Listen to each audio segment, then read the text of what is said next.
بعد بسم اللہ الرحمن الرحیم عن ابن مسعود رضی اللہ تعالیٰ عنہ قال، حضرت عبداللہ بن مسعود رضی اللہ تعالیٰ عنہ سے مروی ہے، فرماتے ہیں دخلت علی النبی صلی اللہ علیہ وآلہ وسلم وہو یوعک،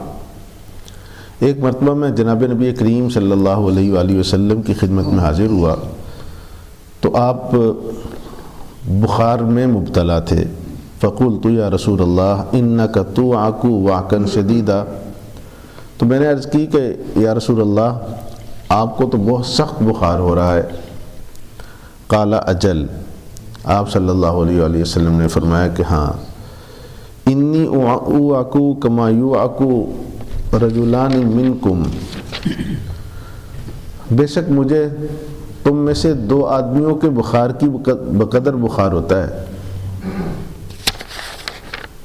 قلت ذالک ان لک اجرین، حضرت عبداللہ بن مسعود رضی اللہ تعالیٰ عنہ فرماتے ہیں کہ میں نے عرض کی کہ یہ آپ کے لیے دورے اجر کا سبب ہے۔ قال اجل ذالک کذالک، آپ صلی اللہ علیہ وآلہ وسلم نے فرمایا کہ ہاں ایسا ہی ہے جیسا آپ کہہ رہے ہیں۔ ما من مسلم یصیبہ اذن شوکۃ فما فوقها الا کفر اللہ بہ سیئاتی، کہ جس مسلمان کو بھی کوئی تکلیف پہنچتی ہے حتیٰ کہ کانٹا چبھے یا اس سے بھی کوئی اور کم تکلیف، اللہ جل جلالہ اس کے ذریعے اس کی سیئات کا کفارہ کر دیتے ہیں۔ وحطت عنہ ذنوبہ کما تحط الشجر ورقها، اور اس کے گناہ جھاڑ دیے جاتے ہیں جس طرح درخت سے اس کے پتے جھڑ جاتے ہیں۔ دو باتیں معلوم ہوئی اس روایت سے، ایک تو یہ کہ جو جتنے مقرب لوگ ہیں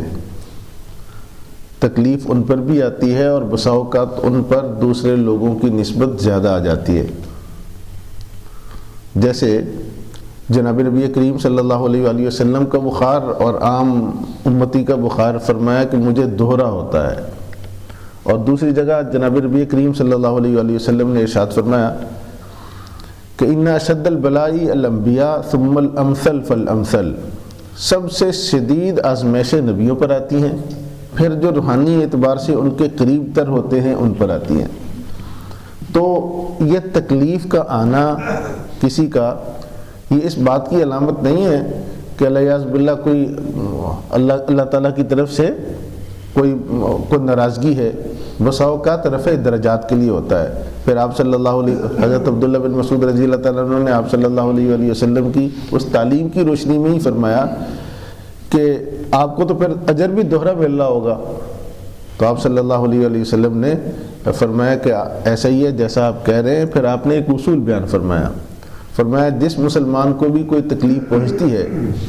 حتیٰ کہ ایک کانٹا یا اس سے بھی کوئی کم تر تکلیف پہنچے، اس کے بدلے میں اللہ تعالیٰ اس کے گناہ جھاڑ دیتے ہیں۔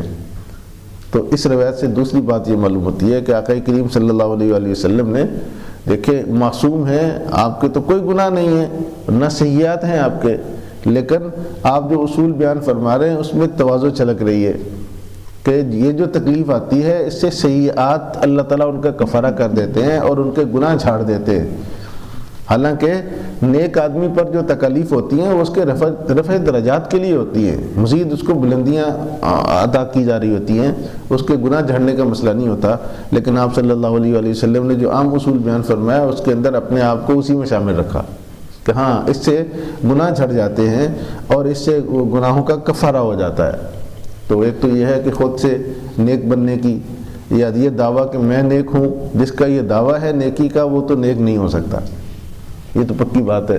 جتنا کوئی نیک ہوگا اتنا ہی اپنی نظروں میں گرا ہوا ہوگا، اتنا ہی متواضع ہوگا۔ اللہ تعالی ہم سب کو یہ والا حلم بھی نصیب فرمائے اور یہ والا مرتبہ بھی نصیب فرمائے۔